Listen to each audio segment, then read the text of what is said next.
It's my pleasure to welcome Reverend Joe Sloan today. Reverend Joe spent 20 years in the Air Force, serving in many places, and he was awarded the Bronze Star and Joint Services Commendation Medal. Bravo. He received his master's degree from the University of Dayton while in the Air Force, and then after retiring, he worked in commercial real estate, managed a sports center, a country club, a large homeowners association. And his work at the Unity of Auburn led him into ministry. So many of you might know him from then. Graduating from Unity's ministerial program in 1995, Reverend Joe's initial ministry was at Christ Church Unity in Kansas City. He left that post to come back to California and started Unity in the Gold Country in Grass Valley in 2000. He retired from ministry after 12 years, leaving a successful ministry that continues to grow. So you're retired. Kind of. Why are you here? No, I'm so glad you're here. Joe was, for 18 years, Unity's regional rep for the West Central region, and he continues to act as a busy church consultant. In 2018, Joe was awarded the Charles Fillmore Founders Award. Bravo. And he is happily married to his beautiful wife, Lynn, which many of you know. So let us give a Foothill Center warm welcome to Reverend Joe Sloan.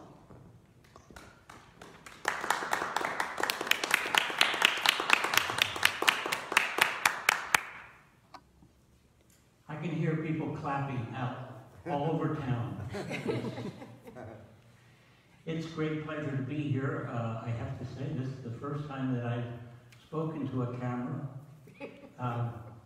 So it feels a little unusual, but I'm comfortable here, having spoken here before and having attended Maggie's Sunday talks and Suzanne's. And plus, this used to be, as most of you know, a military chapel. And so I spent 20 years in the Air Force. And so I'm always fascinated to be here with those cabinets behind me. That if this was a Catholic service, those cabinets would be open and there'd be a crucifix back there. I've often wondered, maybe get permission from Maggie to double check to make sure that they took it. They'd still be back there. Well, today I'm going to talk about women of love and wisdom. Women have always been my favorite kind of people all my life. Unfortunately, my mother died when I was 8 years old, and so I didn't have the benefit of having her in the early parts of my years, and I wish I had. I was sent to live with cousins who were about 500 miles away up on the Canadian border. Kathleen, who came from Kentucky, soft-spoken, sweet, married to a man who had been born in a log cabin in the Adirondack Mountains up in northern New York. They lived in northern New York. Well, so I lived with them off and on for all the years going through my education until I finally graduated from college. And I owe a great deal to Kay and Ray for my spiritual upbringing. They were very strong Catholic.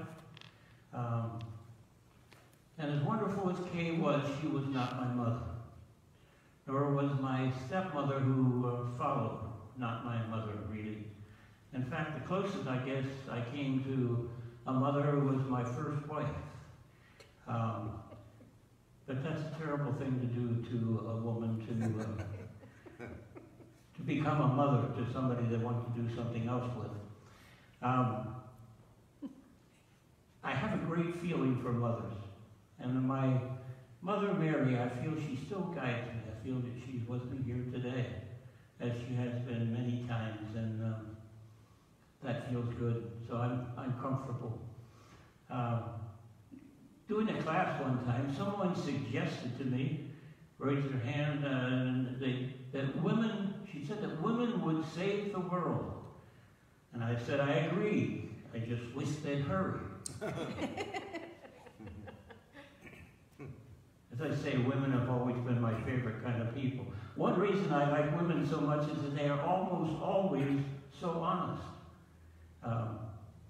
such was the case over there in Ireland.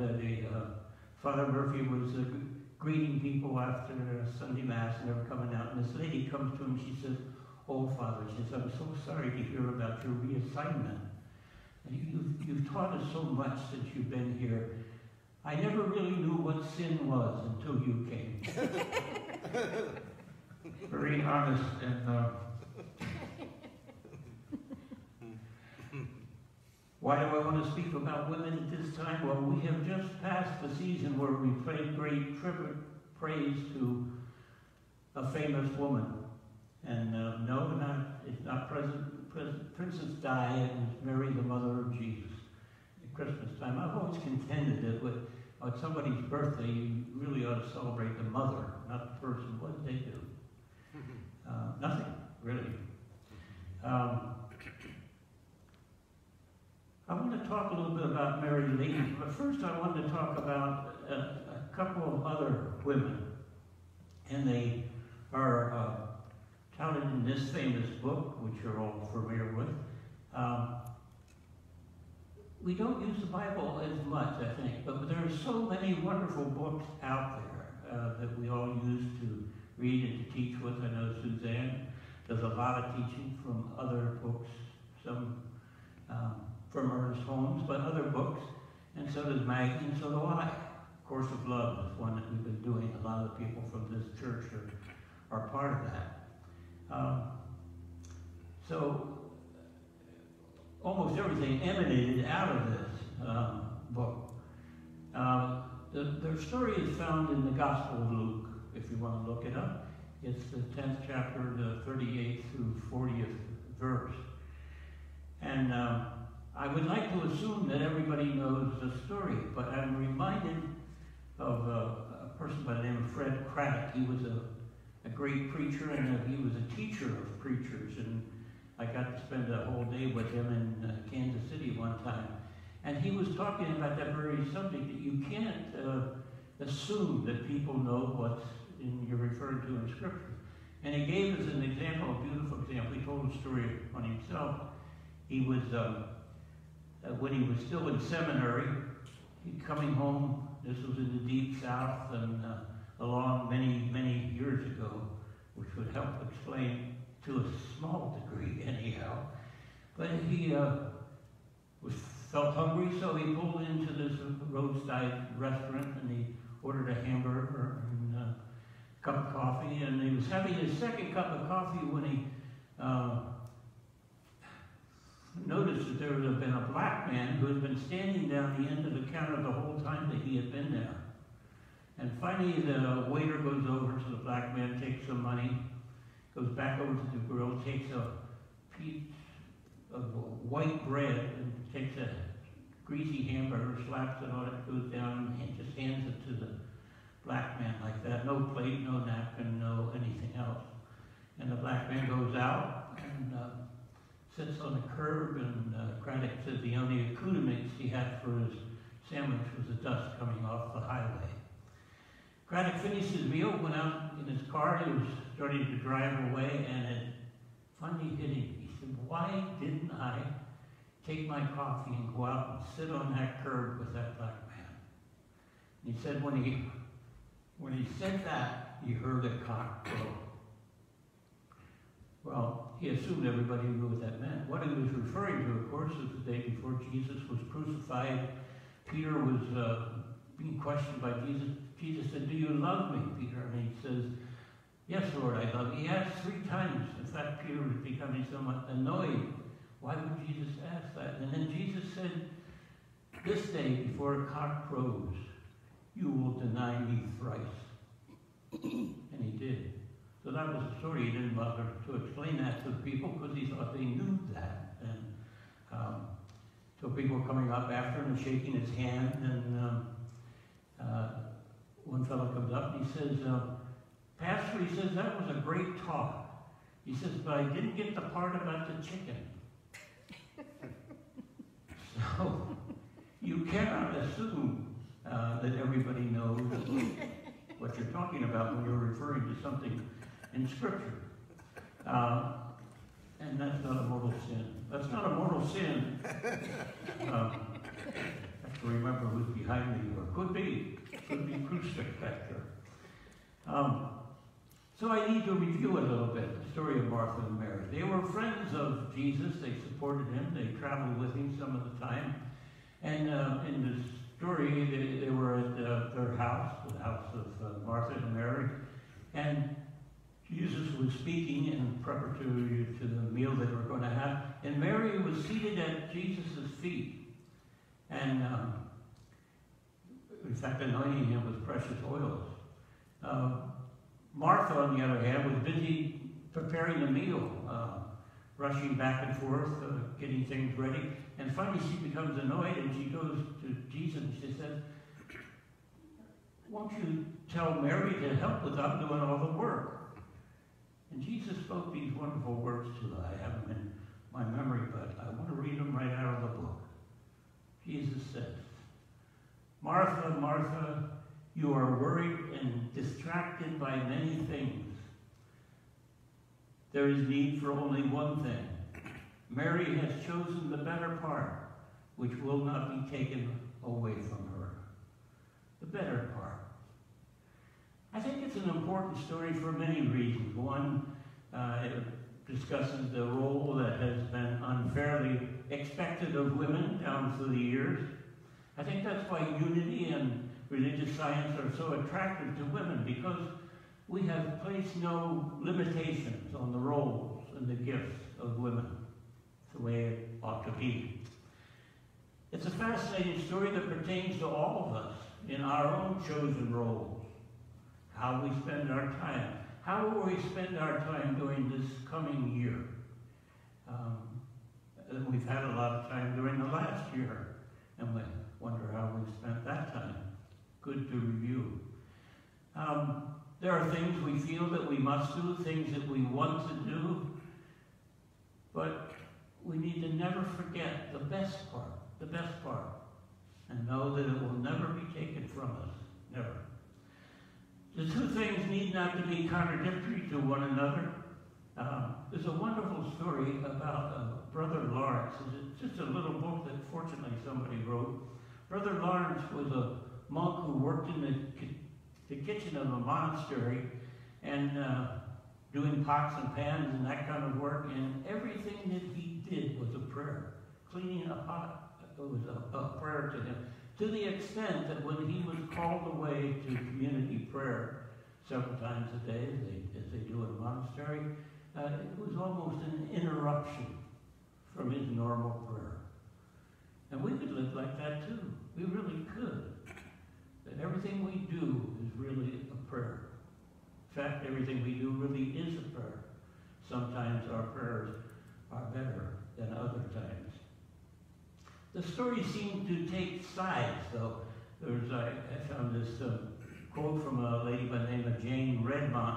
She said, "The story of Martha and Mary should fill us with suspicion. What is the cost of taking sides here?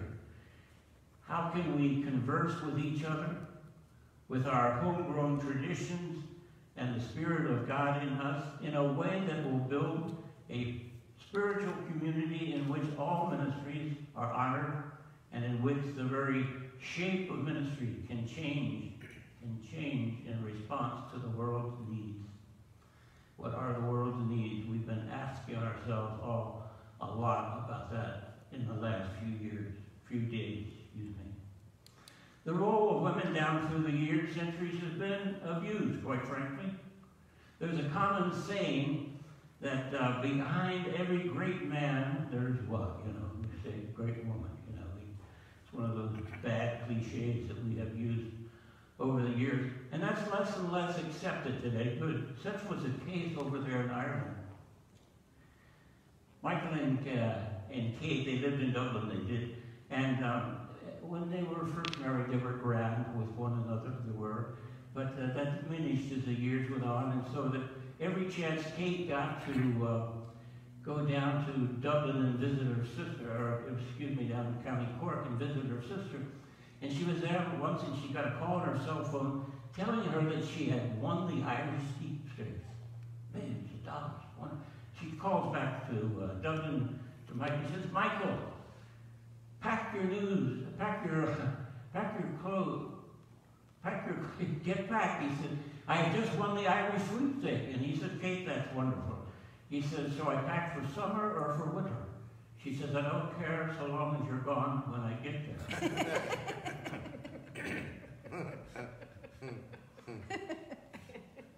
The story of Martha and Mary tells of an apparent opposition of roles. Mary, the spiritual role, Martha, the practical.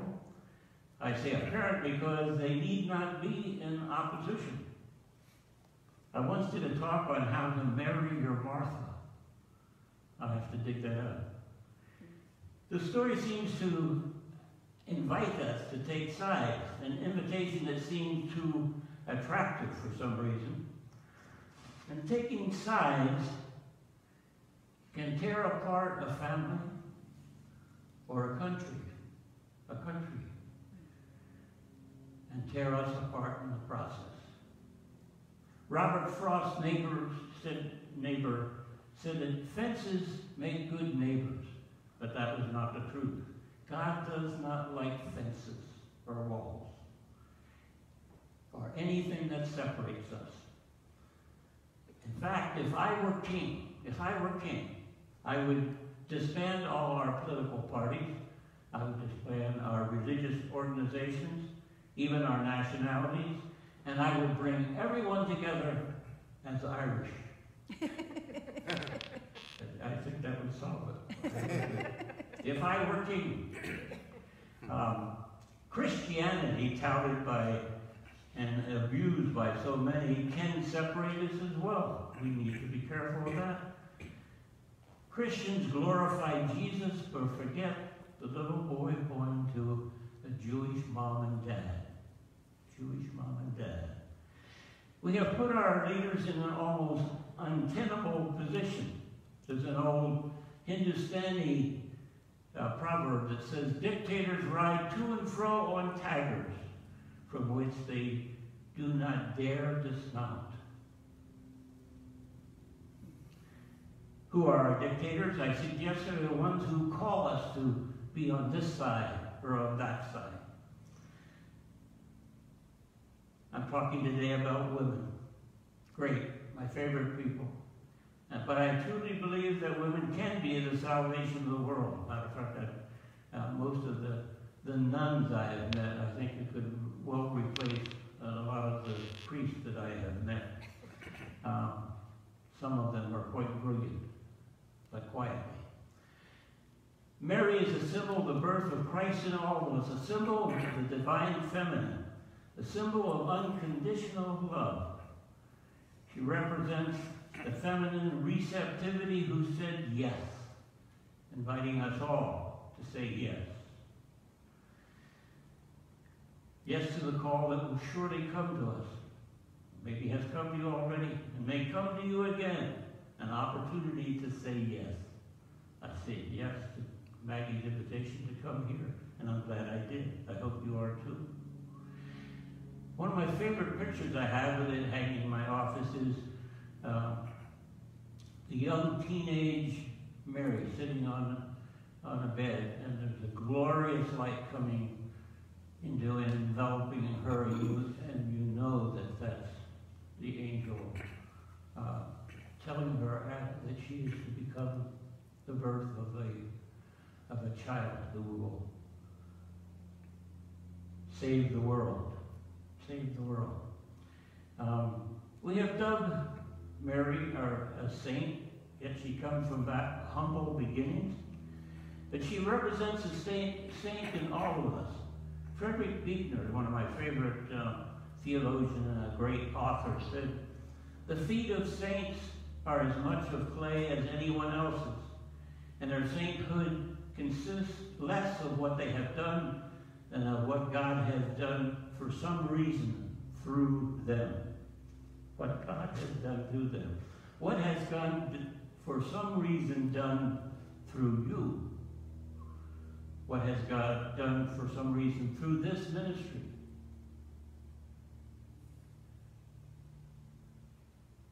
What does the world need? As I say, it's a question we've all been asking ourselves in the last few days after the horrendous things All nations, all races, all women and children as equals. That's what we need. Equals in love. And anything else will not succeed. How do we know that? Because it never has yet. But it will. Again, Frederick Buechner, he says, of all powers, love is the most powerful and the most powerless. It is the most powerful because it alone can conquer that final and most impregnable stronghold, which is the human heart. It is the most powerless because it can do nothing except by consent. As a spiritual community that you have here, you can do nothing except by consent, by people saying yes. That's why we have formed this ministry to begin with, and why we continue to promote it, as we well should, in every way that we can, because this is an important area through which we are able to express ourselves and to see that reflected back to us, which it always will happen. Ernest Holmes puts the word of love in a beautiful way, poetically, very poetically. It's stayed in my mind for a long time now. He said, no one can swing out into the universe without love. Can swing out into the universe without love. We are so much bigger than what we think we are here. So much bigger. And it's all about love. He goes on to say, for the whole universe is based upon it. The whole universe. You need to think of that. We must be willing to work for the well-being of others. That's the other reason why we gather. In setting aside, to some degree, even our personal needs. We share our time, our talents, and yes, our treasures, our finances to support this activity that is so important to us and so has been so important to thousands of people before and will for thousands of people to come. We need to support that. And we will be blessed. It will be reflected back upon us, for sure. Again, I put forth Mary as a model. What love can do. Honored the world over. There's Lynn and I, a few years ago, took a art tour of Italy, and hundreds of, maybe thousands of pictures of the Madonna and Child, all over the place. And sometimes it was Madonna and Child and Bishop so-and-so. And I saw so many of them, I got to thinking, maybe I would have a portrait done for me, the Madonna and Child and Joe Sloan. Be good company.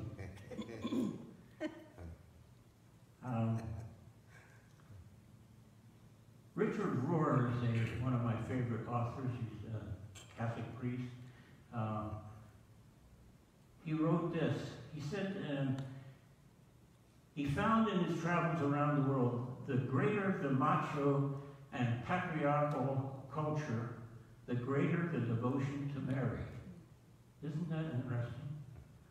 You wouldn't think it. I wish Mary had been in the Capitol Rotunda a few days ago. Probably she was. But people didn't hear her. He also says that the feminine power is deeply relational and transformative, and that is why it is feared so much. Why do we not fear Mary? She is a symbol of love, the truth of who we are and all that we can be when we take time to come home to our hearts. We take that time. Paul McCartney wrote these wonderful words in the song. He said, when I find myself in times of trouble, Mother Mary comes to me, speaking words of wisdom, let it be, let it be. He may have been speaking of his own mother, who was a Mary. But I like to think he included Mary, the mother of Jesus, in all our feminine spiritual guides that we have available to us.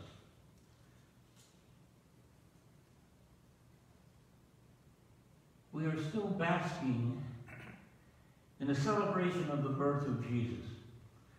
And I think it's a good time to ask ourselves, what what can we birth in this coming year? To what can we give birth to? We have that ability. We have the creative ability to do that. We do. It's promised to us, and it's the truth. How do we know what is ours to do? We only need to ask. And where will we find the vision? There is only one invincible source. Mother, father, sister, brother, sinner, saint, we come into the experience in this world, equipped with all that is ours to do. Will be everything that we need.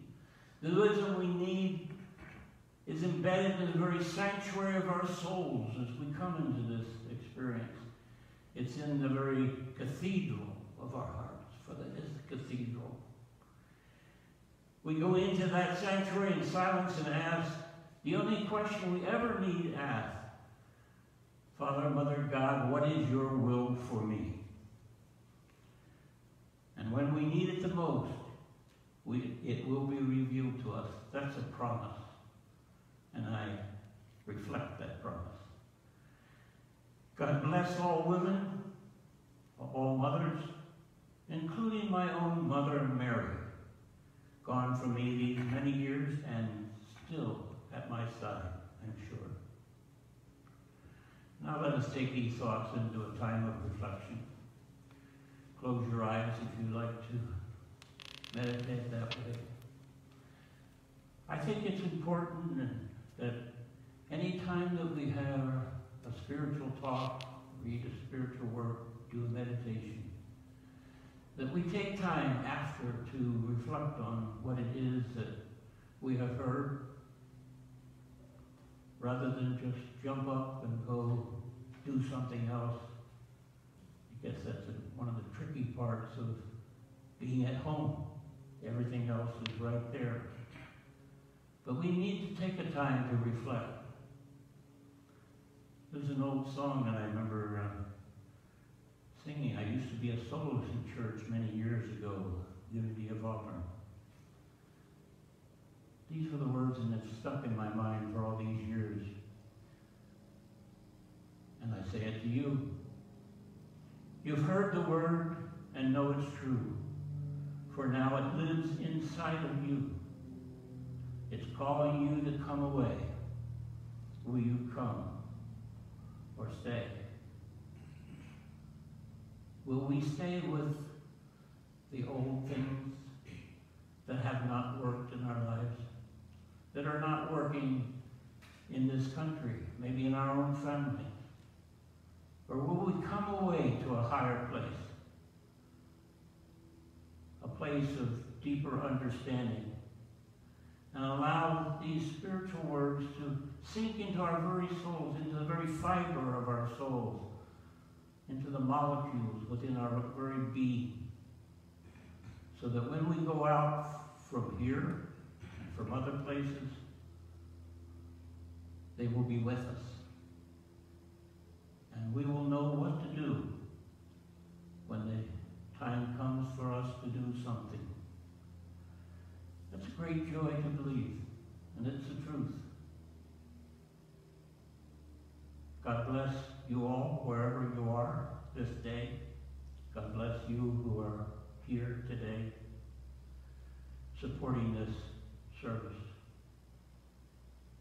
God bless you all, and all those for whom we pray.